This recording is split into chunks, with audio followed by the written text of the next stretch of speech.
Bienvenue sur Gardons le cap, votre podcast pour tendre vers votre succès entrepreneurial.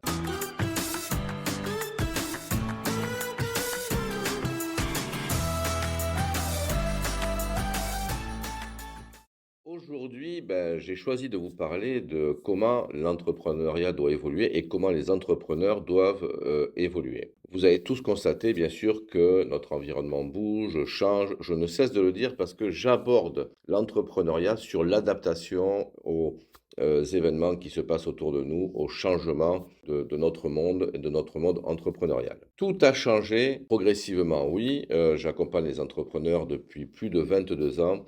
Et avant, j'étais à la banque et je me suis toujours occupé d'entrepreneurs. Et ce que je dois constater, bien évidemment, c'est que à la fin des années 80, quand j'ai démarré, la vie d'un entrepreneur, même si elle était toujours sous stress, avec de l'anxiété, tout était quand même plus simple. Petit à petit, le monde s'est rempli de normes, de législations, mais aussi d'un environnement qui est de plus en plus anxiogène et qui est plus compliqué à lire. Regardez, depuis une quinzaine d'années avec la crise des subprimes, et puis avec la crise du Covid, et depuis, ça fait, bientôt, 5 ans, on est à 4 ans et demi du début du covid. On peut voir que les défis pour les entrepreneurs ne cessent de se compliquer, de s'amplifier et aujourd'hui, je vois des entrepreneurs qui ont du mal à fixer leur cap tout simplement parce que les repères, s'éloignent, la manière de faire de l'environnement, entrepreneurial se complique. Comment communiquer avec son banquier? Comment demander des crédits? Comment communiquer avec ses clients et les satisfaire, qui eux-mêmes suivent ce mouvement. Et puis, là, à l'heure où je vous parle, nous sommes dans une situation aussi où on ne connaît pas forcément les règles futures en termes de fiscalité, pourquoi pas en termes de droit, parce que l'État déclare un déficit énorme et on a certaines règles qui vont être modifiées. Tout ceci n'arrange pas la lecture des entrepreneurs, bien sûr, parce que pour prendre des décisions, nous avons besoin, entrepreneurs, de pouvoir s'adapter à un environnement futur et que la lecture que l'on fait aujourd'hui est un peu plus complexe. Alors, comment fait-on? Quels sont les grands enjeux? Je vous parlais lors du dernier podcast des défis des entrepreneurs aujourd'hui.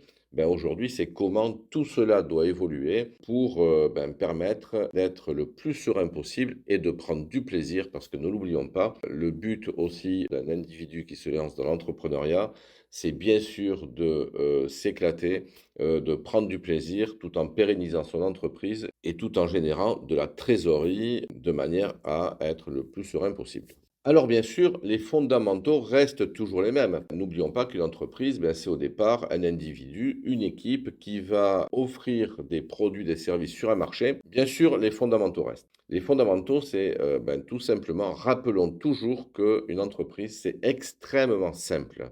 Une entreprise, c'est un individu, une équipe qui va œuvrer pour offrir des produits et des services sur un marché. Il va prendre un segment de marché. Et avec ce segment de marché sur lequel l'entreprise va œuvrer, il faut qu'il y ait suffisamment de marge pour pouvoir faire vivre l'entreprise et encaisser suffisamment de trésorerie. À partir de là, on va dire que presque tout est dit, mais en fait, maintenant, c'est comment faire. Alors, le plus dur dans tout ça aujourd'hui, c'est de trouver du plaisir. Quand on regarde le niveau de santé des entrepreneurs, depuis une quinzaine d'années, le nombre de burn-out augmente, le nombre de dépressions, le nombre de troubles liés à la psychologie s'accentue et même parfois des somatisations bien plus importantes qui peuvent aller sur des maladies plus graves. Pourquoi? C'est tout simplement le niveau de stress qui génère des tensions et qui, à un moment donné, font que les entrepreneurs perdent leur lucidité et ça peut même aller plus loin. Alors, comment devons-nous faire? Moi, j'aime bien dire qu'un entrepreneur, aujourd'hui, il doit vivre comme un sportif de haut niveau, voire de très haut niveau. C'est-à-dire qu'un sportif de haut niveau, vous savez que je suis amateur de sport et j'en ai énormément pratiqué et encore un peu aujourd'hui. En fait, pour être un très haut niveau, il y a une règle, c'est s'entraîner, penser à son énergie. Maintenir une énergie forte, j'ai coutume de dire que, énergie forte, business haut, énergie basse, business bas. Ça veut dire que pour rester lucide à toute épreuve, comme un peu, vous savez, je ne sais pas si vous connaissez cette course qui s'appelle le Vendée Globe Challenge, qui est une course en solitaire. En fait, il y a un gars qui part tout seul avec son bateau. Il s'est préparé pendant des années, des mois, avec une équipe qui reste sur terre et qui l'aide, à distance bien sûr pour faire des points sur, la mécanique, des points météo, des points partager, des idées, la vision du chemin à prendre. L'objectif, c'est qu'il arrive à bon port, en principe entre 80 et 100 jours après le départ. Et donc, ce skipper doit être en pleine forme et doit savoir faire beaucoup de choses. Il doit pouvoir se soigner, il doit pouvoir réparer le bateau, il doit savoir se reposer, il doit savoir se ressourcer, il doit gérer sa nourriture, bref. Et en fait, un entrepreneur, si on fait le parallèle, évidemment qu'un entrepreneur, il doit savoir s'entourer. C'est une règle de base, c'est qu'aujourd'hui, on ne gagne pas seul, les amis. C'est impossible de gagner seul. Nous travaillons tous en équipe, je suis moi-même accompagné et j'ai une équipe avec moi, un écosystème et j'implique mon écosystème. Et l'idée, c'est que je dois toujours être en position d'être lucide pour prendre les bonnes décisions, ce qui n'empêche pas de prendre des risques et même de plus en plus de risques parce que, comme je le disais tout à l'heure, l'environnement est vraiment complexe. Alors, comment je fais moi si je dois vous partager? Ben, je fais une activité sportive quasi quotidienne, je fais de la méditation, une fois par semaine, je fais du yoga où j'apprends d'autres choses.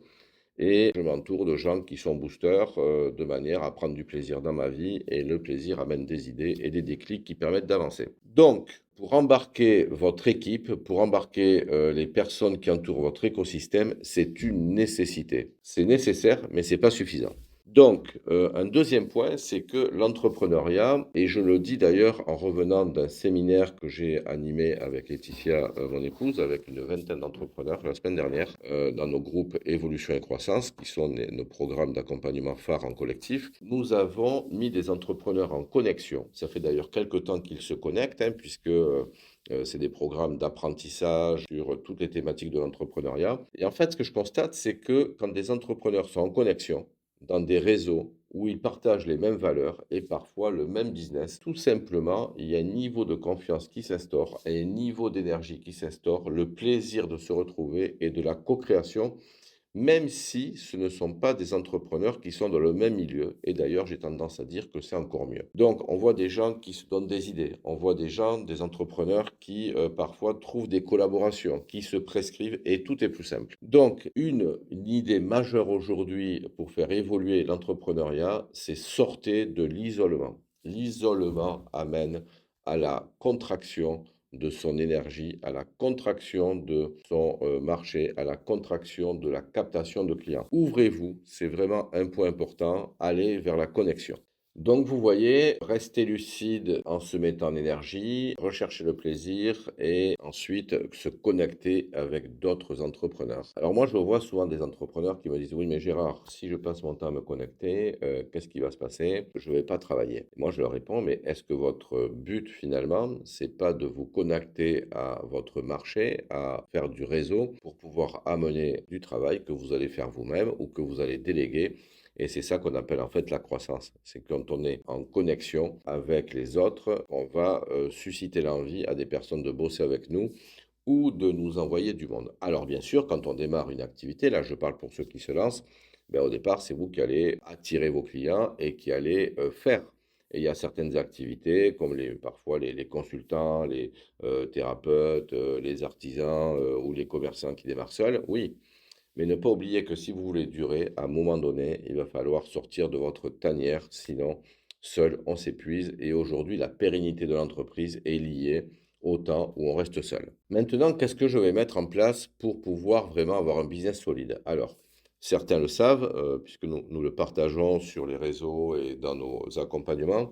Nous avons bâti le concept de la pyramide de l'abondance entrepreneuriale. La pyramide de l'abondance entrepreneuriale, c'est quoi? C'est en fait différents paliers qui vont constituer votre alignement entrepreneurial pour être pleinement efficace, pour trouver du plaisir sur un business prospère, quels que soient, je dis bien, quelles que soient les intempéries que l'on peut avoir autour de nous.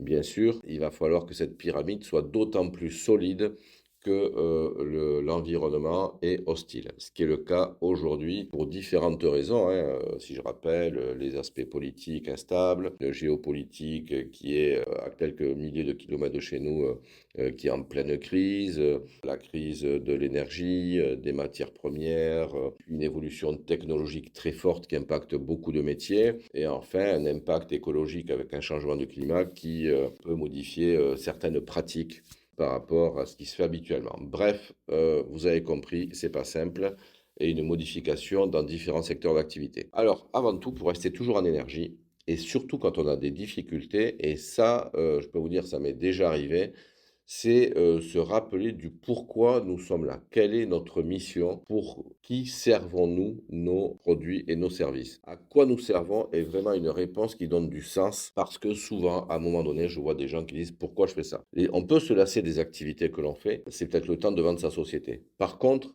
quand on se reconnecte à notre création d'entreprise, du pourquoi et de notre mission, en fait, ça va nous donner plein de sens. Pourquoi on contribue? Pourquoi on rend des gens heureux? Pourquoi on élimine des soucis chez les gens? Pourquoi on leur fait gagner de l'argent, du plaisir, et cetera. Bien sûr, ça ne suffit pas et on va voir que petit à petit dans cette pyramide que je vous présente, on va monter les paliers un à un. Il est nécessaire d'avoir une vision. La vision, c'est quoi? Se poser pour se dire qu'est-ce que l'on veut devenir? Qu'est-ce que l'on veut faire? Qu'est-ce que l'on veut être? Qu'est-ce que l'on veut avoir dans le futur avec soi-même, avec son équipe, son entreprise, mais je conseille de le lier avec ce que l'on souhaite au niveau personnel. Il n'y a pas d'alignement si le souhait de l'entreprise est contraire aux intérêts de l'individu qui la pilote. C'est absolument antinomique.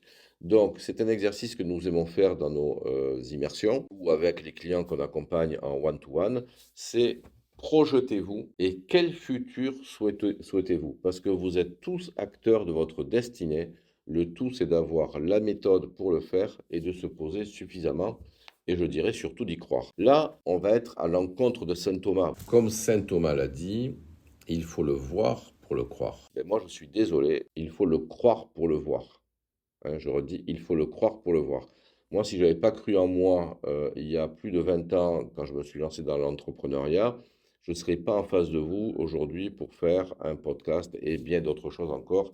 Et tous les entrepreneurs qui réussissent à un moment donné, c'est qu'ils le croient pour le voir, comme Elon Musk, par exemple, qui est très visionnaire et qui met en place, il a mis PayPal, il a mis la Tesla, les satellites, la fusée, enfin, etc. C'est un exemple parmi tant d'autres, évidemment. Donc la vision, c'est vraiment le croire pour le voir et après, on va mettre une stratégie, en place pour atteindre des objectifs qui découlaient de la vision. C'est important. Et puis une fois qu'on a fait ça, on a nos objectifs, c'est avec quelles offres? Quelles offres vont permettre d'être un vecteur pour arriver à servir les entrepreneurs et nous amener à une situation entrepreneuriale favorable? Et aujourd'hui, c'est vrai que je vois des entrepreneurs qui veulent faire du très haut de gamme, du haut de gamme, certains c'est les prix, et cetera. Plus on a une petite entreprise, plus c'est compliqué de vivre avec une offre bas de gamme, avec des marges faibles, parce qu'il faut faire beaucoup. Laissons cela pour les grosses entreprises, les grosses ETI ou plus, qui peuvent se permettre ça. Ou alors, il faut vraiment trouver un modèle économique qui soit vraiment costaud, avec un système de récurrence, etc. Une fois que l'on a bâti ces offres en adéquation avec le marché que l'on cible, je dis bien le marché que l'on cible, hein, ça veut dire après avoir décrit son avatar, nous allons mettre un autre palier, c'est avec qui je vais bosser. Et avec qui je vais bosser, c'est son écosystème que l'on va créer et que l'on va modifier au fil de l'eau. L'écosystème, c'est quoi? C'est son équipe interne quand je recrute, c'est son équipe externe quand j'ai des freelances, quand j'ai des sous-traitants, mais c'est aussi tous les partenaires que vous allez choisir. Et les partenaires, c'est votre expert comptable, c'est votre banquier, c'est votre assureur, les gens qui vous accompagnent comme nous, etc. Bref, vous devez choisir des personnes qui comprennent exactement ce que vous faites, qui comprennent votre énergie. Et cet écosystème, vous allez le fédérer parce que vous avez cette vision et le sens que vous y donnez. Si vous ne le faites pas, à un moment donné, les gens ne vont pas vous comprendre et vous allez détecter aussi immédiatement, le choisissant, les personnes qui sont capables de vous suivre. Et quand on a ce système que l'on a créé, vous savez, c'est votre moteur en fait, hein, c'est comme une courroie de distribution où chacun va avoir son rôle. En fait, vous allez à pouvoir aller vers l'acquisition client et travailler votre marketing. Alors bien sûr, tout ça se fait ensemble, hein, ok? C'est pas l'un après l'autre, mais il y a un ordre. Ce qui ne se voit pas, c'est de la mission à travailler son cap, sa vision. Tout ce qui est émergent, c'est les offres, votre écosystème et acquérir des clients, trouver les meilleurs moyens en fonction de son activité. En tout cas, je reviens sur la connexion dont je parlais tout à l'heure. C'est sûr que votre réseau, c'est ce qui va vous porter. Donc, plus vous aurez de prescripteurs, de partenaires, ben, plus vous aurez une capacité à attirer du monde. Et puis, une fois qu'on a ces flux-là, ben, il faut piloter la boîte. Et piloter la boîte, c'est tout simplement mettre en place des indicateurs que l'on analyse pour voir si l'on est rentable, si on génère de la trésorerie dans le futur, pour voir si on a suffisamment de marge sur nos produits, si on maintient les prix de revient, si on a une performance commerciale et qualitative qui nous permet de durer. Et après, ben, on actionne les différents éléments de la pyramide pour l'ajuster et pour aller plus loin. Et du pilotage, les amis, nous allons avoir la gestion des flux financiers. Parce que sans trésorerie, il n'y a pas d'entreprise et il n'y a pas de sérénité. L'insomnie est souvent due au manque de trésorerie.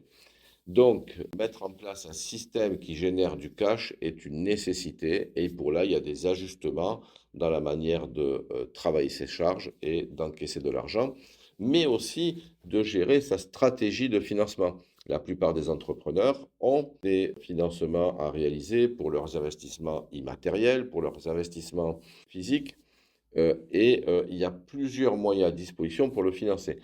Dès que l'on autofinance des investissements, ben, on se démunit d'argent dont on peut avoir besoin pour son exploitation. Tout ça est très bien expliqué dans nos accompagnements et ça évite parfois ben, des crises de trésorerie parce que on s'est totalement démuni. Et quand on arrive au bout, ben, en fait, c'est très simple. Quand on arrive au bout de tout ça, ben, on a de la trésorerie que l'on peut réinvestir, mais du plaisir aussi, parce que c'est le plaisir de partager avec son équipe, le plaisir de partager avec ses clients, et on fait vivre une entreprise. Cette pyramide ben, va être pleinement alignée, et vous savez, comme un volcan, l'énergie que vous allez sortir va agrandir votre territoire entrepreneurial. Ce qu'il faut comprendre dans cette évolution de l'entrepreneuriat aujourd'hui, c'est que s'il me manque un élément de cette pyramide, ben, ça va tout compliquer. S'il y a un étage qui se casse, ça va générer des cassures en bas de l'étage et en haut des différents étages que je vous ai décrits. Alors, pour ça, comment faire? Ben, il y a une nécessité, là encore, aujourd'hui, c'est aiguiser ses compétences entrepreneuriales dans tous les domaines de l'entrepreneuriat. Vous ne ferez pas tout vous-même parce que c'est impossible, mais être conscient que tous ces étages-là sont nécessaires et ça va être l'art de vous entourer et de croître dans vos compétences qui vont faire que votre évolution sera pleinement réussie en alliant à la fois la trésorerie, la rentabilité et le plaisir et tirer un plein épanouissement de votre entrepreneuriat. Vous pouvez nous poser des questions, évidemment, en mode privé. Nous sommes à votre écoute. Et puis, je vous dis merci pour votre écoute et à très vite pour un prochain podcast dans Gardons le cap.